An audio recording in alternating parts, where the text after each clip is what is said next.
Hello everyone, welcome to the red Bajri YouTube channel. कैसे हो सभी? आई होप कि आप सभी बढ़िया होंगे। स्टार्ट करते हैं अपने आज के लेक्चर को, जो कि अपना रहने वाला है वैसे तो लेक्चर नंबर 2 सी टारगेट सी टेट की सीरीज में। और इसमें हम जो है सीडीपी के कुछ मोस्ट इंपोर्टेंट एमसीक्यूज को आगे बढ़ाने वाले हैं, उसी को हम आगे कंटिन्यू करने वाले हैं। तो स्टार्ट करते हैं फिर उसी सेशन को। उससे पहले मैं आपको बता दूं, जैसे कि आपको पता ही है कि सीडीपी का एक जो है प्रॉपर कोर्स लॉन्च हो चुका है। चाहे आप सीटेट की प्रेपरेशन कर रहे हैं, चाहे आप रीट की प्रेपरेशन कर रहे हैं, चाहे आप एच टेट की, पीएस टेट की, यूपी टेट की, जिस भी स्टेट के आप टीईटी के एग्जाम की आप प्रेपरेशन कर रहे हैं, उसके लिए हमारे जो है सेपरेट कोर्सेज लॉन्च हो चुके हैं। अगर मैं बात करूं, उसके लिए आप जो भी इंक्वायरी करना चाहते हैं तो यही हमारा एक व्हाट्सएप नंबर है, यही अब हमारा एक हेल्पलाइन नंबर है। अगर कॉल करनी है, कॉल करके देख लीजिए। अगर मैं बात करूं तो आप व्हाट्सएप पे हमसे जो है इसी कोर्स के रिगार्डिंग आप डेमो लेक्चर्स भी ले सकते हैं। तो आपको जस्ट हमें जो है डेमो लेक्चर आपको टाइप करके भेजना है मैसेज में, और हम जो है उसी के रिगार्डिंग आपको जो है हमारी टीम आपको जो है डेमो लेक्चर प्रोवाइड कर देगी। और उसके बाद अगर आपको अच्छा लगता है, प्रॉपर सिलेबस सब पैटर्न उसमें हमने बताया हुआ है, टोटली पैटर्न जो भी है सारे का सारा सीटेट का कैसे क्रैक करना होगा आपको, तो वो सारे का सारा उसमें इंफॉर्मेशन है। तो अगर आपको अच्छा लगता है वो डेमो, तो आप उसके बाद पेड कोर्स भी ज्वाइन कर सकते हैं। ओके, ठीक है, मैं इस सीरीज को स्टार्ट करता हूं अपनी लेक्चर नंबर 2 को, और डिस्कस करते हैं इसके बारे में। फिर फर्स्ट क्वेश्चन आज का है अपना, सीसीई में ई का अर्थ होता है इन सीसीई, ई स्टैंड्स फॉर। तो हम जानते हैं सीसीई की फुल फॉर्म क्या होती है, कॉन्टिन्यूअस एंड कॉम्प्रिहेंसिव इवैल्यूएशन। और यहां पे आपको मिल गया ना, वैसे हम हिंदी में इसको कहते हैं सतत और सर्वव्यापक मूल्यांकन। तो ई का जस्ट अर्थ है मूल्यांकन या इवैल्यूएशन। यहां पे अगर हम ये भी बोल सकते हैं कि ई की जो फुल फॉर्म है तो वो इवैल्यूएशन है, जो कि क्लियर होता हुआ। नेक्स्ट अगर मैं बात करूं तो शिशु का अधिकांश व्यवहार आधारित होता है, तो most of the behaviour of infant is based on. तो बच्चों का जो मैक्सिमम जो हम देखते हैं जो बिहेवियर है वो किस पे बेस्ड होता है।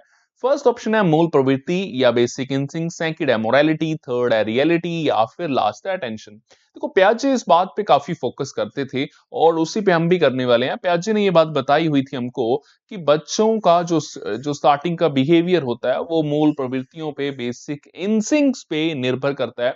तो काफी एक इंपॉर्टेंट बात जो की हो चुकी है अपने लिए क्लियर। बढ़ते हैं आगे जो है क्वेश्चन की ओर। नेक्स्ट क्वेश्चन आप ही की स्क्रीन पे, विद्यार्थी द्वारा गणित की कक्षा में सीखी गई अवधारणा का उपयोग भूगोल की कक्षा में किया जाता है। बात की जा रही है कि आपके पास कुछ ना कुछ ऐसी नॉलेज है जो कि आपने मैथमेटिक्स की क्लास में सीखी है, और उस नॉलेज का, उस कंसेप्ट का आप जो है यूज कर रहे हैं किस में, कुछ जियोग्राफी की क्लास में। आप अगर ऐसा कर रहे हैं तो ये एग्जाम्पल किसका है? तो ये एग्जाम्पल आपको जो इनमें से सिलेक्ट करना है, तो ये ट्रांसफर ऑफ लर्निंग की साइड से क्वेश्चन आ चुका है। ये जो अपना टॉपिक होता है ना, लर्निंग का एक सब टॉपिक ट्रांसफर ऑफ लर्निंग, आपको पता होगा। तो उसमें से अगर मैं देखूं, सकारात्मक अंतरण या सकारात्मक स्थानांतरण भी हम इसको बोल देते हैं, जिसको हम इंग्लिश में तो ट्रांसफर बोलते हैं, और सकारात्मक तो पॉजिटिव ट्रांसफर कहलाई गई। और इसके अलावा ये आपसे पूछ रहा है कि क्या ये नकारात्मक स्थानांतरण या अंतरण, या फिर आप बोल सकते हैं नेगेटिव ट्रांसफर की एग्जांपल है, या फिर शून्य अंतरण या जीरो ट्रांसफर की एग्जांपल है, या फिर नन ऑफ दीज है। तो देखो यहां से ना, एक best point, none of these तो बिल्कुल नहीं होगा, ये जीरो ट्रांसफर रहेगा। क्यों है ये? देखो खुद सोचिए कि मैथमेटिक्स का ज्योग्राफी के साथ क्या लिंक है। अगर हम गणित का लिंक बनाए, चलो रीजनिंग के साथ तो बनाएं, या फिर भूगोल का लिंक बनाइए, आप जियोग्राफी का लिंक हिस्ट्री के साथ बनाइए, सिविक्स के साथ बनाइए, पॉलिटिकल साइंस यहां पे आप रख लीजिए ना, तो वो बातें अलग हैं। तो वहां पे तो लिंक बनेगा, वहां पे मैं बिल्कुल आपके साथ सहमत हूं कि आप पॉजिटिव ट्रांसफर के साथ जाएंगे, बट यहां पे आप पॉजिटिव ट्रांसफर नहीं कर सकते, क्योंकि दूर दूर तक इनमें आपस में कोई भी रिलेशन नहीं है। इस वजह से मैं भी जीरो ट्रांसफर ऑफ लर्निंग के साथ ही रहूंगा। नेक्स्ट क्वेश्चन, सीखने की व्यक्तिगत कारकों में निम्नलिखित में से कौन सा एक सम्मिलित नहीं है? विच of the following is not included in the individual factors of learning. Means आप अगर देखें इंडिविजुअल फैक्टर्स या फिर व्यक्तिगत कारक, अभी आपको ये इतनी सी बात से तो सब कुछ क्लियर हो गया होगा ना कि ये फैक्टर किसी एक पर्सनल, एक किसी स्पेसिफिक पर्सन की बात करेंगे। तो उसमें से भी आपको बताना है कि आपके सामने कुछ 4 फैक्टर्स रखे गए हैं, तो इनमें से कौन सा उनमें इंक्लूड नहीं होगा, तो ये आपको बताना है नॉट के बेसिस पे। देखते हैं फिर इसके लिए। फर्स्ट है कि सीखने वाले की अभिवृत्ति। देखो एटीट्यूड तो सीखने वाले का बहुत ही इंपॉर्टेंट होता है, ये भी हमें पता है। इसके अलावा अगर मैं आगे बढ़ूं, शारीरिक एवं मानसिक स्वास्थ्य है, तो एक पर्सन का फिजिकल और मेंटल जो उसकी हेल्थ है तो वो भी अपने पास इंपॉर्टेंट है। हम जानते हैं ना कि जितना पर्सन एक स्वस्थ होगा, जितना एक हेल्दी पर्सन होगा, फिजिकली और मेंटली फिट होगा, वो उतना ही बढ़िया सीख पाएगा। तो ये भी दोनों, अभी तक दोनों पॉइंट्स ये बिल्कुल ओके है, इनमें से कुछ भी रॉन्ग नहीं है, अपने को तो रॉन्ग के बेसिस पे आंसर करना है। थर्ड है कि सामाजिक वंश क्रम का ज्ञान या नॉलेज ऑफ सोशल हेरिडिटी। अभी ना ये आपको वर्ड काफी बार कंफ्यूजन में ले चला जाता है आपको। ये देखो, ये जान लीजिए सोशल हेरिडिटी क्या है। सोशल हेरिडिटी यहाँ पे एग्जाम्पल की बात करूं, चाहे आप डायरेक्ट समझ लीजिए, ये बात कर रहा है एनवायरमेंट से आपके। ठीक है, एनवायरमेंट की बात कर रहा है आपसे कि ये जो सोशल हेरिडिटी है वो, यहाँ पे आप ये बोल सकते हैं कि हेरिडिटी के साथ ही लिंक हो रही है, वो एक बात आपको बता रहा है। अगर यही बात हम समझें भी प्रॉपर, इस बात को प्रॉपर जाने भी, तो ये हमको बिल्कुल क्लियर हो जाना चाहिए कि देखो एक पर्सन का बैकग्राउंड जो है, ये आपको अभी ध्यान में आ रहा होगा कि जब जब हमको सिंपल दे दिया जाता है कि एक पर्सन का सोशल स्टेटस, उसका सोशल बैकग्राउंड, तो हमें उससे कुछ भी लेना देना नहीं है। बट लास्ट पॉइंट बिल्कुल सही है कि उसके लिए सीखने का समय क्या हो, उसकी कितनी अवधि हो, कितने टाइम तक उसको सिखाया जाए, तो वो एक बात है। बट इसका एक पर्सन के इंडिविजुअल फैक्टर से कुछ खास लेना देना नहीं है, इसी को हम इग्नोर करेंगे। नेक्स्ट क्वेश्चन काफी इंपॉर्टेंट, मैस्लो के अभिप्रेरणा सिद्धांत को कहा जाता है, Maslow's theory of motivation is known as.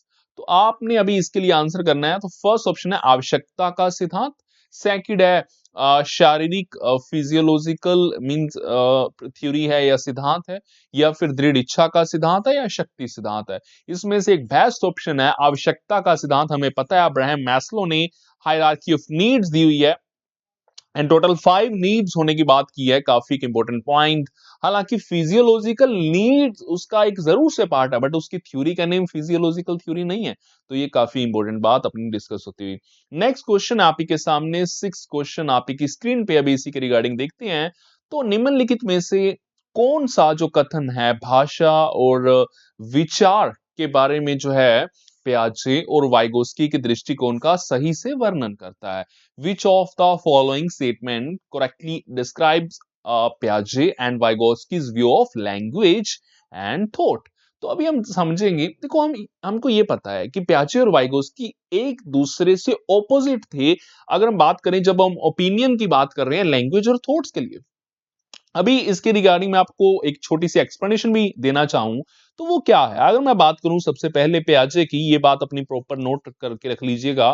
प्याजे ये बात बोलते थे कि जो है ना हमारे लिए वो जो थॉट्स फर्स्ट हैं, प्याजे ये बात करते थे कि थॉट्स हमारे लिए पहले हैं, और उसके बाद हमारे लिए है भाषा, उसके बाद है लैंग्वेज। तो ऐसा मानना था जीन प्याजे का। अगर मैं बात करूं वाइगोस्की की, तो वाइगोस्की के लिए एक अलग व्यू था, वाइगोस्की इनके ऑपोजिट थे। तो ये तो हमें क्लियर हो ही जाना चाहिए। वाइगोस्की कहते थे, इस बात को प्रेफर करते थे कि लैंग्वेज फर्स्ट और थॉट्स सेकंड। तो ये बात जो है की जाती थी इन दोनों के द्वारा, और ये बातें बहुत इंपॉर्टेंट है।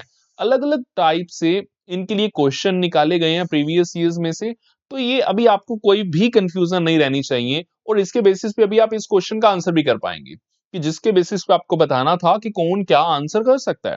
फर्स्ट ऑप्शन यहाँ पे अपने पास है कि प्याजे के अनुसार पहले विचार जन्म लेता है, और वाइगोस्की के अनुसार क्या है, पहली जो है ना भाषा पर विचार का भारी प्रभाव पड़ता है। अभी आपको सब कुछ क्लियर है ना कि यही तो इन दोनों ने बोला है, बाकी ऑप्शंस को तो आपको देखने की जरूरत ही नहीं है। बाकी सभी के सभी ऑप्शंस रॉन्ग है, बट यही एक बेस्ट ऑप्शन थी जो कि अपने को मिल गई है, आगे हम बढ़ने की जरूरत ही नहीं है। नेक्स्ट क्वेश्चन की ओर मूव कर रहा हूं। सेवंथ क्वेश्चन, विद्यालय यात्रा पर जाने के लिए एक ग्रैंड डॉटर को अपने पिता से मींस एक मींस यहाँ पे क्या बात हो रही है कि एक पोती है, और वो पोती बात कर रही है अपने पिता से, किसके लिए, उसने कुछ स्कूल का ट्रिप है वहां पे जाना है, तो अपने पिता से बहस कर रही है। मींस यहाँ पे कुछ ऐसा होगा ना कि उसके पिता जाने नहीं दे रहे होंगे, बट वो लड़की जाना चाहती है, वो जिद कर रही है। और इसी पे हम देखें तो इसको देख रही है उसकी दादी। अभी आपको पूरी की पूरी सिचुएशन क्लियर होगी कि एक दादी ये सब देख रही है, पिता से लड़ाई झगड़ा कर रही है, मींस बहस कर रही है एक पोती उसकी। तो वो उस समय दादी उसकी कहती है कि तुम अच्छी लड़की की तरह आज्ञाकारी क्यों नहीं हो। अगर हम आगे समझें इसके बारे में, तुम लड़कों की तरह व्यवहार करोगी तो तुमसे शादी कौन करेगा। ये एक प्रॉपर स्टेटमेंट बताई जा रही है कि तुम एक अच्छी लड़की की तरह क्यों नहीं हो, तुम लड़कों की तरह व्यवहार करोगी तो तुमसे शादी कौन करेगा। तो ये सिंपल सी बात उन्होंने पूछी है कि ये स्टेटमेंट किसको प्रतिबिंबित करती है। ऑप्शन है अभी आपके पास। तो यहां पे अगर हम देखें, इतनी बात तो आपको क्लियर होगी, ये आ गया आपके लिए जेंडर वाली साइड से क्वेश्चन। यहां पे अगर हम समझे कौन सी ऑप्शन राइट हो सकती है, फर्स्ट पॉइंट तो आपके लिए ये है कि लड़कियों और लड़कों के स्वभाव के बारे में रूढ़िबद्ध धारणा, कि stereotype opinion about the boys and girls. Second option है कि लिंग समरूपता। नहीं, देखो जेंडर इक्वेलिटी तो कहां से आ गई जी, हमने कोई दोनों के रिगार्डिंग बात थोड़ी ना की है कि लड़कियों के लिए और लड़कियों के लिए समानताओं की बात तो की नहीं। नेक्स्ट है कि लड़की के लिंग की गलत पहचान, नहीं ऐसा भी कुछ नहीं है ना। ये सभी के सभी ऑप्शंस अभी तक ये दोनों स्पेशली ये तो रॉन्ग थी, फर्स्ट अभी इस साइड पे रख रहे हैं। नेक्स्ट है कि बच्चों के पालन पोषण में परिवार की कठिनाइयां, नहीं जी ऐसा कुछ नहीं है, फर्स्ट ऑप्शन अपने लिए बेस्ट था। देखो एक सिंपल सी बात अपनी माइंड में बिठा लीजिएगा कि स्टीरियोटाइप आप तभी उसकी ओर मूव करते हैं जब कुछ पुरानी धारणाएं, पुराने विचार, कुछ पुरानी ओपिनियन आज पे अप्लाई किए जा रहे हों। तो वही तो आज यहाँ पे किया जा रहा है। उसकी दादी उस पे वो सब अप्लाई करने की बात की जा रही है, तो वो एक ओपिनियन था, तो वो एक गलत था, जो कि यहाँ पे हम बात कर रहे हैं। तो रूढ़िबद्ध धारणाएं, स्टीरियोटाइप ओपिनियन की बात हो रखी है। तो यहाँ पे आगे आते हैं कि इंपॉर्टेंट इन्फॉर्मेशन आपके लिए जो डिलीवर पहले भी की हुई है, कि आपने अगर अभी तक जो है टेलीग्राम का चैनल ज्वाइन नहीं किया तो ज्वाइन कर लीजिए, क्योंकि कई कबार होता है ना कि आप इंपॉर्टेंट वीडियोस के नोटिफिकेशन आप तक नहीं आते, तो मैं हर एक वीडियो बिल्कुल वहां पे शेयर करता हूं। अपना फेसबुक का पेज है उस पे भी शेयर करता हूं इंपॉर्टेंट सारी की सारी इन्फॉर्मेशन। और आप हमें इंस्टाग्राम पे भी फॉलो कर सकते हैं। और आप बिल्कुल इन सभी का लिंक आपको इसी वीडियो के डिस्क्रिप्शन के नीचे मिलेगा।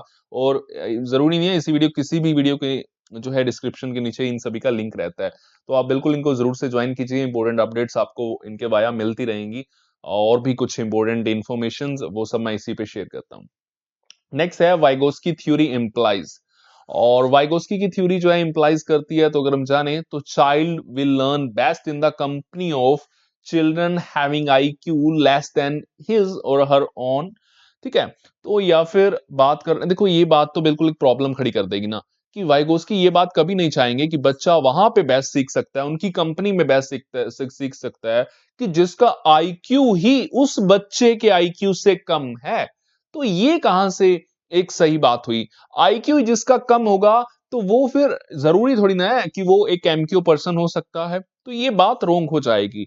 सेकंड है कि collaborative problem solving. Collaborative problem solving बिल्कुल सही है ना, कि सहयोगात्मक समस्या का समाधान, क्योंकि वाइगोस की बात करते थे सोशल इंटरेक्शन की, सोशल लर्निंग की, तो वहां से ही तो बच्चे की लर्निंग हो रही है और वहां से तो बच्चा प्रॉब्लम सॉल्व कर पा रहा है। तो ये बात बिल्कुल सही हो रखी है, एक बार इसको हम साइड कर लेते हैं। आगे मूव करते हैं कि individual assignments to each student. देखो इंडिविजुअल असाइनमेंट्स की बात वाइगोस्की नहीं करेंगे, बार बार वही बात आती है ना कि वाइगोस्की हमेशा यही चाहेंगे कि बच्चा समाज से सीखे, तो वो एक बात है। लास्ट पॉइंट है कि after initial explanation don't support a child in solving difficult questions.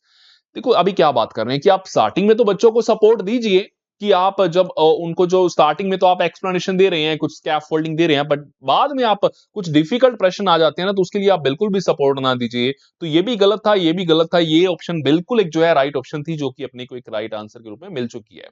Next question है, आरटीई एक्ट 2009 के अनुसार विशेष आवश्यकता वाले बच्चों को पढ़ना चाहिए। According to the RTE act 2009, children with special needs should be educated.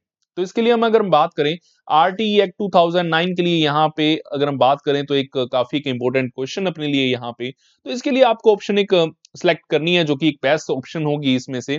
तो फर्स्ट ऑप्शन आपके लिए यहाँ पे जो रखी जा रही है कि खास तौर पर उन्हीं के लिए बनाए गए विशेष विद्यालयों में। सेकंड है कि घर पर माता पिता और देखभाल करने वालों के साथ जो उन्हें जो है आवश्यक जो है सहायता उपलब्ध कराएं। और इसके अलावा अगर मैं बात करूं, जो नेक्स्ट ऑप्शन है जो है आगे थर्ड ऑप्शन की समावेशी शिक्षा व्यवस्था में इस प्रावधान के साथ उनकी जो है व्यक्तिगत आवश्यकताओं की जो है पूर्ति की जा सके। तो ये ऑप्शन एक बिल्कुल बेस्ट ऑप्शन हो रखी है ना। बाकी एक बार लास्ट ऑप्शन देख सकते हैं कि व्यावसायिक प्रशिक्षण जो है केंद्रों में जो उन्हें जीवन के लिए कौशलों के लिए तैयार करे। देखो ये गलत नहीं है, बट यहाँ पे अगर हम बात करें समावेशी शिक्षा एक सबसे बेस्ट होगा, और उससे बेस्ट यहाँ पे कोई ऑप्शन नहीं है, क्योंकि समावेशी शिक्षा क्या करती है, सभी को एक साथ इंक्लूड करके, एक ही कक्षा में इंक्लूड करके सभी को एक साथ शिक्षा देने का प्रावधान रखती है। तो वही बात ही तो करी जा रही है, और हर एक बच्चे की ज़रूरतों को ध्यान में रखती है, तो यही तो एक बात यहाँ पे बेस्ट थी। नेक्स्ट है बाल केंद्रित शिक्षा शास्त्र का अर्थ है, the meaning of child centred pedagogy. तो इसके लिए अगर हम देखें ऑप्शंस अभी आप ही के सामने हैं। फर्स्ट है कि बच्चों के अनुभवों और उनकी आवाज को प्रमुखता देना। तो ठीक है ना, कि जो बच्चों के अनुभव हैं, जो बच्चों के एक्सपीरियंसेस हैं और जो उनकी आवाज को प्रमुखता देना, ये मीन्स यहाँ पे बात का मतलब ये है कि आप उन्हें भी तो कुछ बोलने का मौका दीजिए, आप उन्हें भी अपना व्यू रखने का मौका दीजिए, तो बिल्कुल एक बेस्ट पॉइंट है। बाकी आगे मूव करते हैं। शिक्षक द्वारा बच्चों को आदेश देना कि क्या किया जाना चाहिए। देखो आज का समय लोकतंत्री है, और इस बात को हम कभी भी प्रेफर नहीं करेंगे कि शिक्षक की सब कुछ वो सारी की सारी भूमिकाएं निभाए, तो ये गलत है। बच्चा खुद सिलेक्ट करे अपने कार्य वगैरह को, जो भी उसने सब करना है, तो वो एक बेस्ट पॉइंट। नेक्स्ट है कि निर्धारित सूचना का अनुसरण करने में बच्चों को सक्षम बनाना है। तो ये भी एक गलत पॉइंट है, क्योंकि एक निर्धारित सूचना बस एक फिक्स है कि बस उसी को बच्चा एक रट्टा लगाए, बस उसी को ही बच्चा बस याद किए जाए, तो ये भी गलत है। नेक्स्ट है कि कक्षा में सारी बातें सीखने के लिए शिक्षक का आगे आगे होना, तो ये भी आप समझ ही गए होंगे। ये टीचर सेंटर्ड एजुकेशन की बात कर रहे हैं ये तीनों के तीनों, और अपने से तो स्पेशली उन्होंने पूछा था जी कि चाइल्ड सेंटर्ड पेडागोजी। तो ये एक बेस्ट पॉइंट, इसके लिए फर्स्ट ऑप्शन ही एक बेस्ट पॉइंट था, जो कि अपने को मिल भी चुका है। नेक्स्ट की ओर मूव करता हूं कि जीन पियाजे के द्वारा प्रस्तुत संरक्षण के प्रत्यय से तात्पर्य है कि according to the Piaget's cognitive theory, यहाँ पे आपको बताना है कि कंजर्वेशन मीन्स। तो यहाँ पे अगर हम देखें फर्स्ट पॉइंट, कुछ भौतिक गुण धर्म जो हैं वही रहते हैं, और चाहे उनकी जो है बाहरी आकृतियां बदल जाएं। यहाँ पे ना आप इस पॉइंट से काफी अच्छा तरह से समझ पाएंगे, हो सकता है आपने ये पॉइंट पहले भी समझा हो, और यहाँ पे आप जानते होंगे फिर कुछ ना कुछ तो जरूर से, कि प्याजे ने ये कार्य बिल्कुल किया था बच्चों के सामने। कि उन्होंने क्या किया था, पहले तो दो गिलास लिए, एक सेम जो है बिल्कुल एक आकार के थे, जैसे कि यहाँ पे भी अपने को बताया जा रहा है, दिखाया जा रहा है। तो उसी टाइप से एक सेम आकार के जो है उन्होंने गिलास ले लिए थे। और अगर मैं इससे यहाँ पे बात करूं, तो बात की जा रही थी इससे जो है अपने को, कि इसके साथ क्या हुआ, कि जब ये गिलास उन्होंने इसमें से एक गिलास का जो पानी था उठा करके इस दूसरे गिलास में जब डाला, तो यहां से क्या देखने को मिला, जब इस गिलास का पानी एक दूसरे गिलास में उठा के डाल दिया गया, इसमें क्या था कि ये बर्तन ना चौड़ाई में थोड़ा सा ज्यादा था, और लंबाई में हम इससे कंपेयर कर ही पा रहे हैं कि ये काफी छोटा है इससे लंबाई में। बट यहाँ पे अगर हम देखें, ये बात क्लियर करने योग्य है कि इन दोनों में, चाहे वो इस पानी को इस गिलास से उठा करके जो भी हमने यहाँ पे रखा था, अगर हम इस गिलास में भी डाल देते हैं, तो वो पानी की मात्रा तो सेम ही रहने वाली है, बस वो बर्तन का साइज चेंज हुआ, और कुछ भी चेंज होने वाला नहीं है इसमें से। तो यही तो बात की जा रही है, कुछ कुछ भौतिक गुणधर्म वही रहते हैं, और उस पानी ने वहां जाके भी उतनी स्पेस ली है, जहां जितनी स्पेस की वो ऐसे गिलास वाले ऐसे वाले गिलास में ले रहा था, तो उसमें कोई डिफरेंस नहीं है। तो ये एक इंपॉर्टेंट बात कि कुछ भौतिक गुणधर्म वही रहते हैं, चाहे बाहरी आकृतियां बदल जाए। नेक्स्ट पॉइंट की ओर मूव करते हैं, 12th क्वेश्चन। लॉरेंस कोहलबर्ग के नैतिक तर्क के सिद्धांत की अनेक बातों के लिए जो है आलोचना की जाती है। तो अगर हम बात करें इस आलोचना के संदर्भ में निम्नलिखित में से जो है कौन सा जो है सही है आलोचना के लिए। इसको इंग्लिश में भी आप रीड कर सकते हैं। Kohlberg's theory of moral reasoning is criticised for many things, which of the following statement is correct in the context of this criticism. तो इसके लिए हम अगर देखें ऑप्शंस को, फर्स्ट ऑप्शन है कि अपनी सैद्धांतिक रूपरेखा पर पहुंचने के लिए कोहलबर्ग ने प्याजे के सिद्धांतों को दोहराया। ये बात गलत है। देखो प्याजे के सिद्धांतों की उसने नकल नहीं की थी, ये हमने काफी बार पहले भी क्लियर किया हुआ है। नेक्स्ट है कि कोहलबर्ग का नैतिक तर्क के जो है मोरल रीजनिंग के प्रत्येक सोपान के लिए विशेष उत्तर नहीं दिया। नहीं जी, ये बात भी बिल्कुल गलत है। लॉरेंस कोहलबर्ग ने हर एक जो है स्टेज के लिए एक प्रॉपर अपना पर्सपेक्टिव रखा है, क्या उसकी थिंकिंग थी, क्या वो उन्होंने जो है जज किया, प्रॉपर बच्चों से इंटरव्यूज करवाया, फिर उन्होंने वो सब अपने सामने रखा था, और स्टेज वाइज रखा था, वो बिल्कुल एक राइट पॉइंट है। इसके अलावा अगर मैं बात करूं, कोहलबर्ग का सिद्धांत बच्चों के प्रत्युत्तरों पर ध्यान नहीं देता, तो ये पॉइंट भी गलत है। अभी तो मैं बता रहा हूं आपको कि जो लॉरेंस कोहलबर्ग की जो थ्योरी थी, थ्योरी थी वो जो अगर हम बात करें तो वो इस बात पे बिल्कुल ध्यान देती थी कि बच्चों के इंटरव्यूज थे तो उस पे बिल्कुल फोकस किया गया था। इसके अलावा अगर मैं बात करूं तो ये लास्ट पॉइंट अपने पास अभी पेंडिंग है कि कोहलबर्ग ने अपना जो है अपने अध्ययन को मूलतः पुरुषों के नमूनों पर आधारित रखा। तो ये बात बिल्कुल सही थी, इसमें कुछ भी गलत नहीं था। ये इसकी आलोचना इसी आधार पे हुई थी कि इसने सिर्फ मेल्स के सैंपल्स कलेक्ट किए थे और वो आपको बच्चों की एज भी जरूर से पता होनी चाहिए। उन बच्चों की एज थी कुछ 10 टू 16 ईयर्स ओल्ड, जिन बच्चों के लॉरेंस कोलबर्ग ने इंटरव्यूज किए थे। ओके, नेक्स्ट पॉइंट की ओर मूव करते हैं, नेक्स्ट क्वेश्चन की ओर। 13th क्वेश्चन अभी आपके सामने। विकास के सिद्धांतों के बारे में निम्नलिखित में से कौन सा कथन गलत है? विच of the following statement is wrong about the principles of development? तो इसके लिए अभी आप देख सकते हैं, फर्स्ट ऑप्शन है कि आपने स्पेशली ये बात है अभी यहाँ पे आपने रॉन्ग बताना है, गलत बताना है, कौन सा प्रिंसिपल नहीं है डेवलपमेंट का। तो फर्स्ट पॉइंट है कि विकास वंशानुगत और वातावरण के बीच सतत जो है अन्योन्य क्रिया से होता है, मींस दोनों की जो है कॉन्टिन्यूअस इंटरेक्शन से होता है। हेरिडिटी और एनवायरनमेंट दोनों की इंटरेक्शन से होता है। ये बात तो हमने पहले भी काफी बार क्लियर की हुई ना कि development is equal to heredity into environment. तो ये बात तो बिल्कुल राइट है, इसमें कुछ भी गलत नहीं है, ये रोंग नहीं है। नेक्स्ट है कि विकास परिपक्वता और अधिगम पर आधारित होता है। Development is based on maturation and learning. तो ये भी बिल्कुल राइट है, इन दोनों की इंटरेक्शन से होती है डेवलपमेंट। नेक्स्ट है कि प्रत्येक बच्चा विकास के चरणों से गुजरता है और फिर भी बच्चों में जो है व्यक्तिगत विभिन्नताएं जो है बहुत होती हैं। तो ये अगर हम बात करें तो ये भी बिल्कुल राइट है, मींस अभी तक तीनों के तीनों ऑप्शंस राइट हैं, रोंग अपने पास कोई भी नहीं आया, क्योंकि इंडिविजुअल डिफरेंसेस की बात तो हर जगह होती है। हर एक पर्सन दूसरे से डिफरेंट है, मैं आपसे अलग हूं किसी न किसी कारण से, आप मेरे से अलग हैं।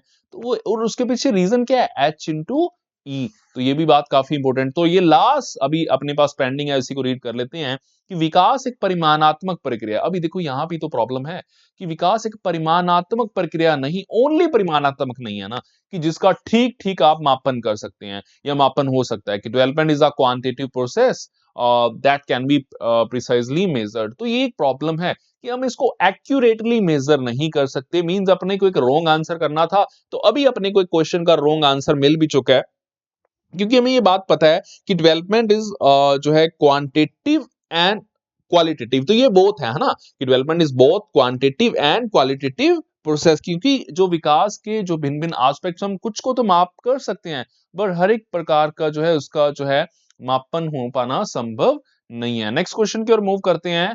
14th क्वेश्चन, विद्यालय और सामाजिकरण के बारे में निम्नलिखित में से क्या सत्य है? Which of the following is true about the school and socialization? तो अगर हम इसके बारे में रीड करें कि सामाजिकरण में विद्यालय की कोई भूमिका नहीं होती, तो ये पहला पॉइंट तो वैसे ही रॉन्ग हो गया। नेक्स्ट है कि विद्यालय समाजीकरण का एक महत्वपूर्ण कारक है। School is an important factor of socialisation. तो ठीक है, इसमें कुछ भी गलत नहीं है। नेक्स्ट है कि समाजीकरण में विद्यालय की बहुत बड़ी भूमिका होती है।